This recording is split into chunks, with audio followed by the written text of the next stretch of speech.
Good afternoon, everybody. Welcome to the latest edition of the Dan Banchero Show, only on YouTube.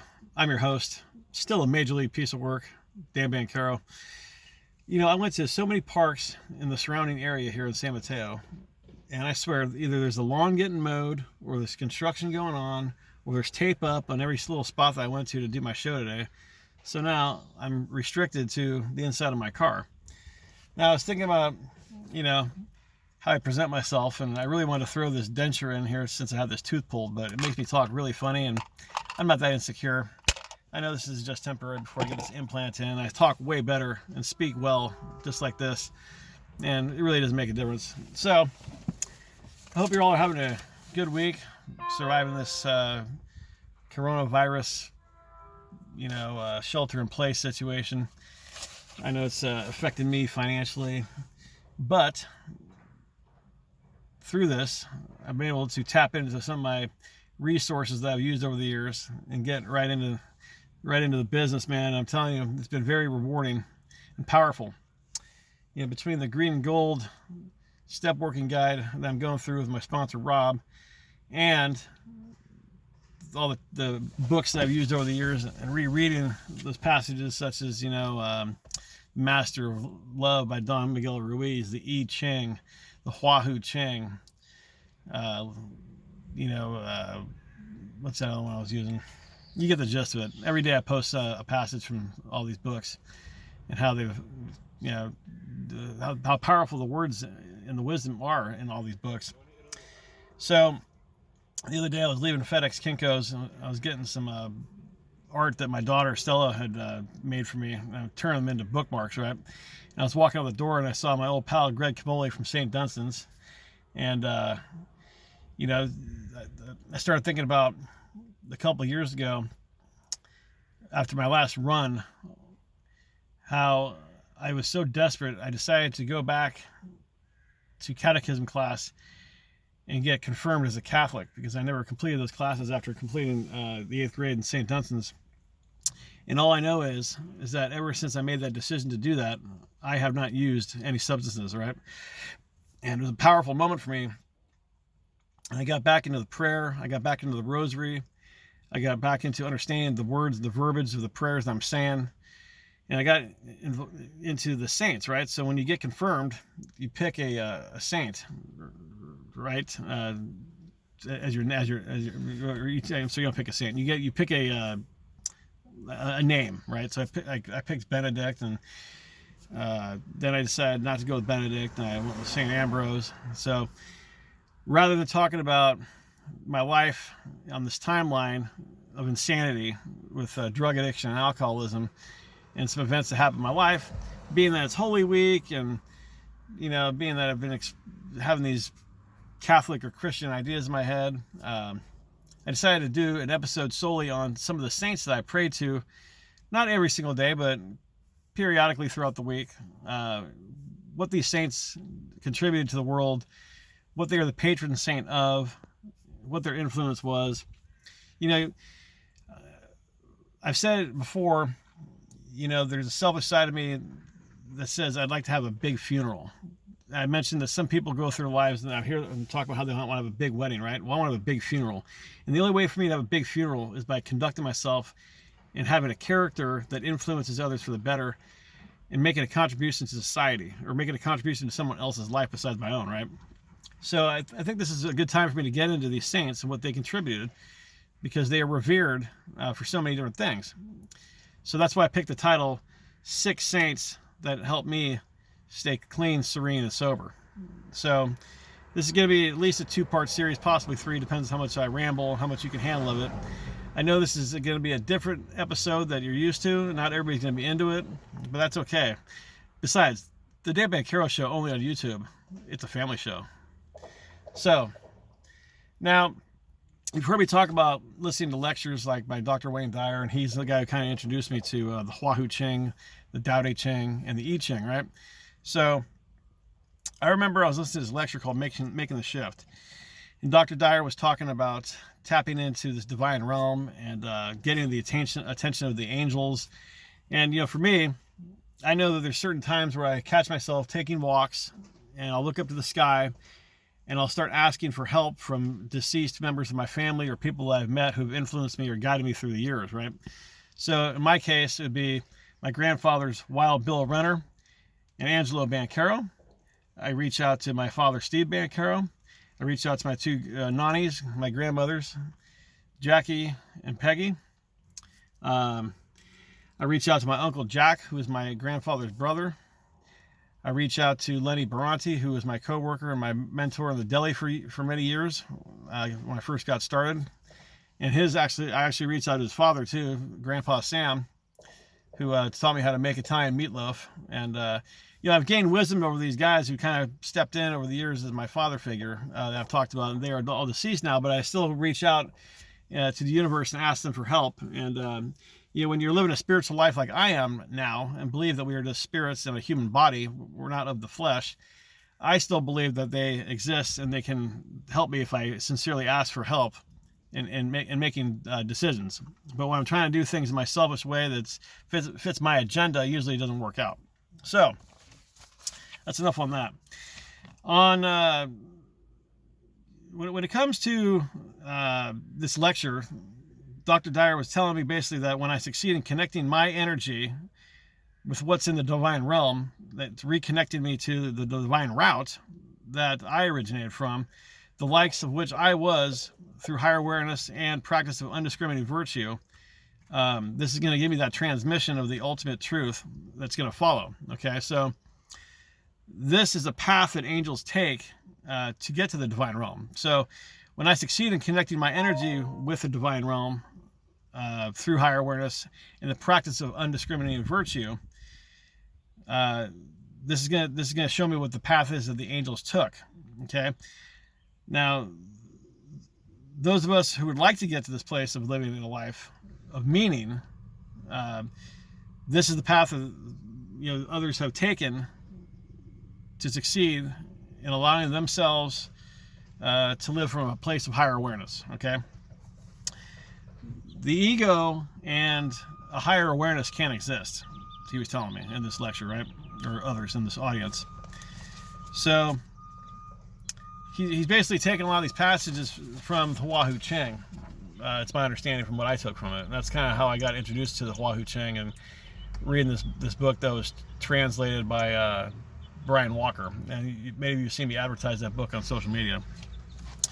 So Dr. Wayne, he was going on, he was saying, the way to restore the angelic qualities of my being is through virtue and service. This is the only way to gain the attention of the immortals who teach the methods of energy enhancement and integration that are necessary to reach the divine realm.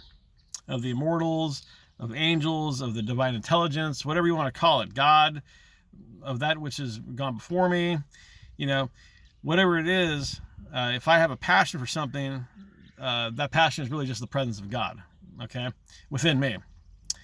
And if I feel something so strongly, I can't help but use that. I just can't ignore it. I just have to be. It's kind of like why I'm doing these episodes. It's helped me stay alive. It's helped me stay sane. Not everybody's going to watch it. I don't need to impress anybody. It's just me being transparent and telling people that I struggle with certain things too. And, if I seek help from those who had some wisdom through their experiences, it's kind of like the whole strength in numbers thing that the Warriors talked about, man. If I'm reaching out for us, being I know that this is a universe and we are all one, I believe I can change. I can be restored to sanity. Okay, so I talked about how I was getting into these Catholic and Christian priests, but the Hua Hu Cheng has a lot of the same principles. The Tao Te Ching has a lot of the same principles of Christianity or Catholicism. And it's all relevant for a guy like me. I take all this information, this wisdom from all these different, concepts or faiths or, whatever you want to call it. You get the gist of it. All right, so the first saint I want to talk about is Maximilian Kolbe. He was a Polish Franciscan friar who volunteered to die in place of a complete stranger. Okay.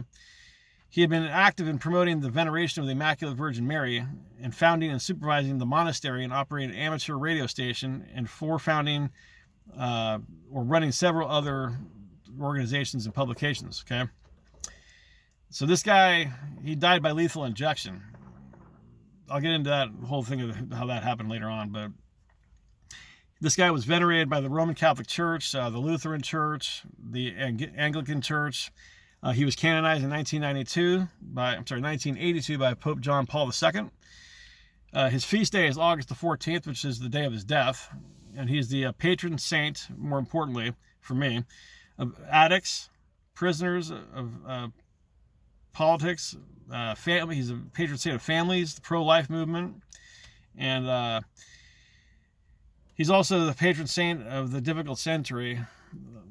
This would be 1900 to 1999. So he was declared a martyr of charity by Pope John Paul II. So in 1918, he was ordained a priest, and then he returned to Poland afterwards. He was an active member in promoting the veneration of the Immaculate Virgin Mary and strongly opposed leftist, in particular, communist movements. So, like I said, this guy, he died by lethal injection, and there was another man he replaced who was supposed to be killed rather than him, right? So what happened was, after World War II broke out, Maximilian was one of the few friars who remained in the monastery, where he organized a temporary hospital. The town was captured by Germans, and he was arrested and then released shortly after. So this guy refused to sign an agreement which would have given him the rights similar to those of German citizens in exchange for recognizing his ethnic German ancestry. But Maximilian and other friars provided shelter to refugees from Greater Poland and kept them from German prosecution. The monastery was shut down by the German authorities in 1941, and he was one of 10 others arrested by the Gestapo and imprisoned. So he continued to act as a priest, right? And Kolbe was subjected to harassment, which included violent beatings and harassments, okay, and lashings. So in July of 1941, after one prisoner escaped from the camp, the deputy camp commander picked 10 of these guys to be starved to death in an underground bunker, okay? So this was done to discourage any other inmates from further escaping. So one of these 10 guys that were selected cried out to his wife and kids. He said, "Oh, my wife, my children," right? So Saint Maximillian Kolbe volunteered to take his place, hearing this guy had a family. So he volunteered to die rather than this guy. It's pretty heavy, right? Talk about selfless. So according to a GI doctor, Kolbe led prisoners in prayer. So after they had been starved and deprived of water for 2 weeks, he was the only survivor, right? So now, after volunteering to die, he survives all the other guys. And the guards wanted this bunker to be emptied, so they gave Kolbe a lethal injection of carbolic acid, whatever the hell that does. So history has it that the guy raised his arm out and just waited calmly for the injection.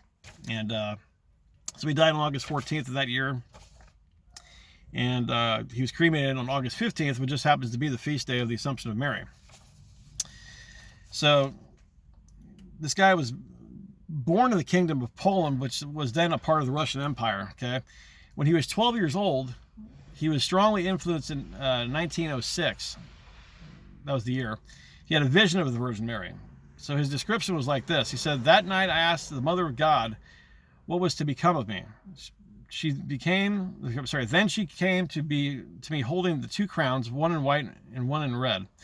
She asked me if I was willing to accept either of these crowns. The white crown meant that I should persevere in purity, and the red said that I should become a martyr.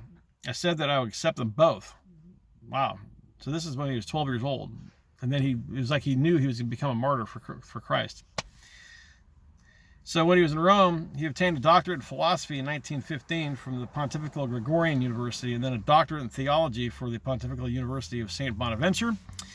During his time as a student, he witnessed intense demonstrations against Pope St. Pius X and Benedict XV in Rome during an anniversary celebration by the Freemasons. So you can see, just the fact that he's a patron saint of addicts, families, prisoners. Prisoner, I would say I'm a prisoner of my addictions. That's why I reach out to this guy. Plus, a guy like me, Addicts and alcoholics are known to be very selfish people. So when you got a saint like Maximilian Kolbe, who happens to be the patron saint of addicts, and you hear the story of how he died and how he took the place of another man who had a kind that's the type of selflessness that I need to take a look at. Now, I'm not saying we're going to go do that, obviously, but it's quite powerful. So that's the first saint we're going to talk about today. All right, now I have a couple medals, right? So one of them I don't wear very often, but Saint Jude, otherwise known as Judas Thaddeus, was one of the 12 apostles of Jesus, according to the New Testament. Okay, Saint Jude had been rated he's in all Christian denominations, with venerate saints also in Islam. His feast day is October the 28th in Western Christianity and June 19th and August 21st in Eastern Christianity. He is the patron saint of desperate cases, lost causes, desperate situations, and hospitals. He's often shown holding an axe and pictures to symbolize in the way that he was killed. Again, he was a martyr too. He is often depicted with a flame above his head to represent the presence of the Pentecost, where he is said to receive the Holy Spirit with the other apostles. This is how he obtained the title of sainthood for the hopeless and despaired.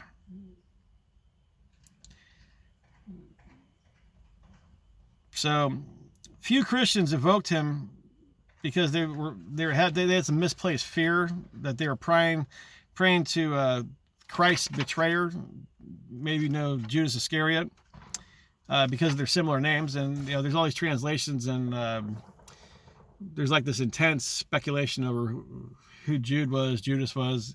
There's several names in the Bible if you look at the history of the Bible. But many Christians feared invoking this guy because of the fact that he had a similar name to Judas Iscariot. So Jude supposedly became quite eager to many of us. And his other patron is desperate situations in hospitals. His namesake is actually the St. Jude's Children's Research Hospital in Memphis, Tennessee, which has obviously helped many children with several different terminal illnesses and their families also, which was founded in 1962.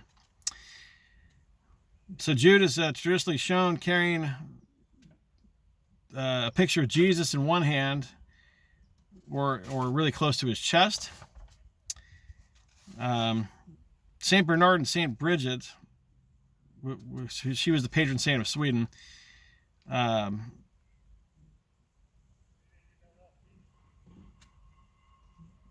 They're asking from God to accept Saint Jude as the saint of the impossible, because they have this profound feeling towards this man.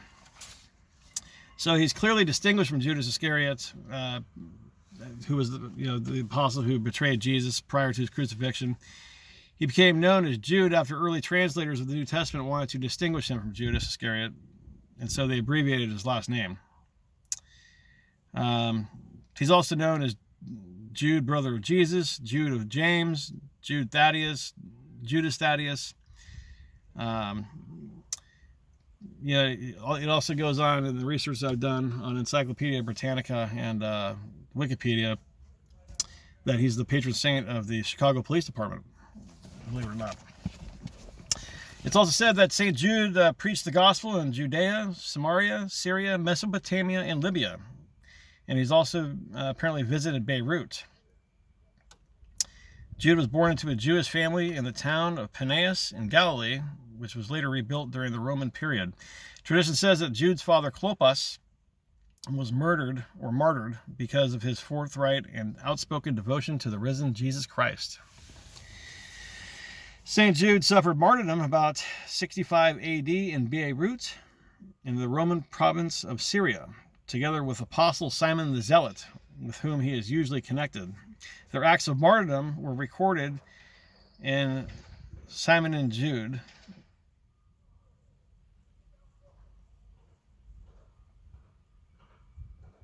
I'm not sure what that meant.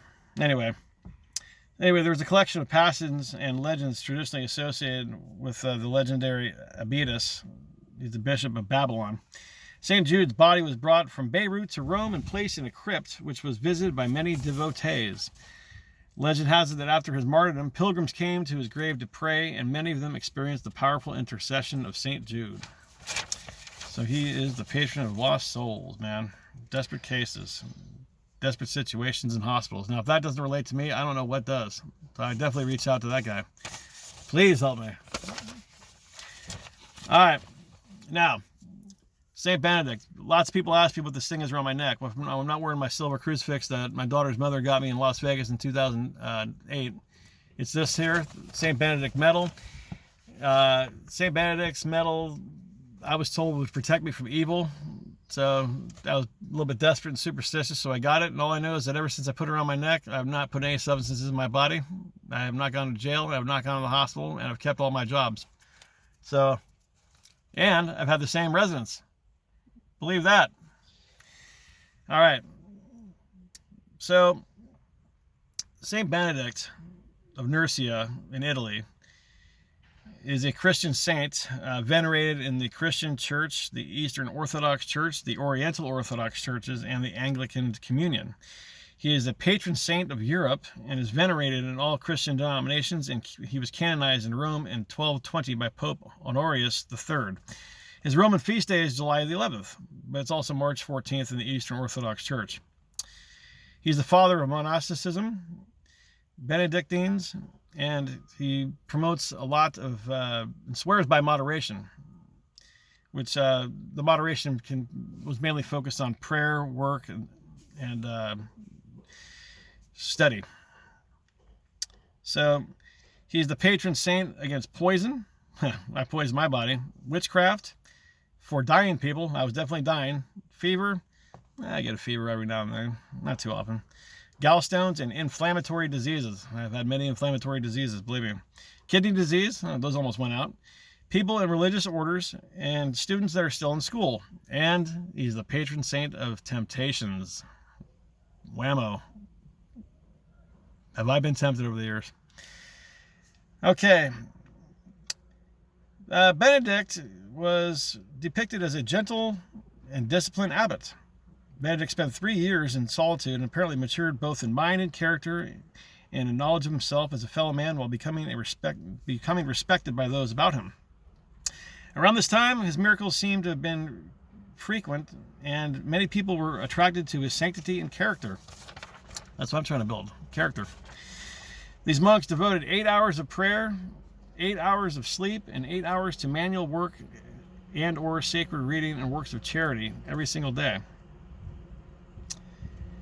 This is what was called the golden rule of ora et labora, pray and work. So, let's see what else we got here on this guy. Benedict founded 12 communities of monks, or 4 monks. His main achievement is his Rule of Saint Benedict, which contains a set of rules for his monks to follow. He was influenced heavily by the writings of John Cassian and the Rule of the Master. Also, he was a unique spirit of balance, moderation, and reasonableness, which persuaded most Christian religious communities, that is, throughout the Middle Ages. As a result, his rule became one of the most influential religious rules in Western Christendom. Pope Gregory made an account of the saint's life that came from direct testimony from Benedict's disciples who lived with Saint Benedict and witnessed his numerous miracles. Gregory's 4 books, Dialogues, was written in about 593. Benedict spent 3 years in solitude, like I had said. Legend has it that some of the monks attempted to poison his wine that he prayed, and that he prayed a blessing over the cup, and it shattered before he drank it. After leaving the area, the neighborhood priest Florentius in Subacia, where Benedict relocated to a cave, he also this guy tried to poison his bread after being driven by envy of Benedict, right? So this hater does this, poisons his bread. The story goes that Benedict made another blessing over this bread, and a raven flew in and took the loaf right away, right? That's a trip. So the people came to Sabacchio under his guidance. Florentius tried to seduce his monks with some prostitutes. That might have worked for me back then. After the failed poisoned bread attempt, to avoid further temptations. In about the year 530, he founded the great Benedictine monastery of Monte Cassino, which lies on the hilltop between Rome and Naples. Saint Benedict's, the rule, in 516, have two sides to this. Well, there's two sides of the wisdom, I should say. Spiritual is one side, on how to live a Christ-like life. And then more than half of the chapters apparently describe how to be obedient and humble, and what to do when a member of the community is not. The other side of it is administrative. So, what is called the golden rule of ora et labora, prayer and work, originally came from a... Okay, so now let's get off the history there for a minute. Let's talk about this medal, okay? I'll let you get a close look at it really quick here. You can kind of see Benedict there. You can also look it up on Google. They got some cool variations of the medal. So this devotional medal originally came from a cross in honor of Saint Benedict. On one side of the medal is an image of Saint Benedict holding the holy rule in his left hand and a cross in his right hand. There's a raven on one side of him with a cup on the other side of him. Around the medals, out of the margin, are the words, and I'm going to translate this in English, just so you understand it, because I'm not going to read Greek or Latin or whatever the heck it's in. May we be strengthened by his presence in the hour of our death. Okay, the other side of the medal has a cross with the initials CSSML on the vertical bar, which signify, I'm going to translate again, may the Holy Cross be my light. So if I turn on the horizontal bar, there's the initials NDSMD, which translates to not let the dragon be my guide. The initials CSPB stand for the cross of the Holy Father Benedict that are located on the interior angles of the cross. So either the inscription PAX, which stands for peace, or IHS may be found at the top of the cross, in most cases around the medal. On this side are the Vadis Retro Satana, which means, "Begone, Satan, do not suggest to me that I have vanities." So these medals began in Germany, and then they spread throughout Europe. This medal was first approved by Pope Benedict XIV. So I mean, people have superstitions or what they just believe, but if we apply our mind on wellness and power and good virtues, like what these saints did, they had a strong influence over people just by having good character and good virtue. So Saint Benedict believed to have died from the fever in Monte Cassino not long after his twin sister, Saint Scholastica. He was buried in the same place as his sister, according to tradition, on March 21st, 547. Yeah, so these saints, man, I'm telling you, I kind of liked history in high school. I took a couple history courses in college. But if you're really, really not interested in it, you're probably not going to gain anything out of it. I know it's helped me because I have good intent out of it. I want to learn about what people contributed to this world. And what good motives they had as far as spreading their particular faiths. There's a couple more saints I'd like to get into, but obviously we don't have enough time for these other three. So this episode obviously hasn't been something just to have everybody falling over laughing at my ridiculous situations I got myself into over the years. It's been more of a casual, informative session, and if you made it through this whole video, I greatly appreciate it. I hope you all have a great Easter if you celebrate it. If not, just stay safe, keep the faith, and I don't know, just a little food for thought. If there's any deceased people that affected you in a positive way that you thought had some wisdom over the years, whether it was a coworker, a family member, or a close friend, remember that a prayer is nothing but a plea or a request for help. If you believe in the spirit world, I strongly recommend you reach out to them and just ask for some help or some guidance. And I believe, you might get the answers you're looking for. So, that's enough out of me for today. I'm Dan Banchero. Thanks for joining me. Next time on the Dan Banchero Show, we will get into 2015 and how that miserable year ended. And I'm looking forward to getting into that project. I'm very fortunate that I'm able to use my time for self-examination the way I have under the circumstances and not think about any of the financial consequences I've been getting. And I'm telling you, sometimes these catastrophes are really gifts in disguise. Take care and God bless.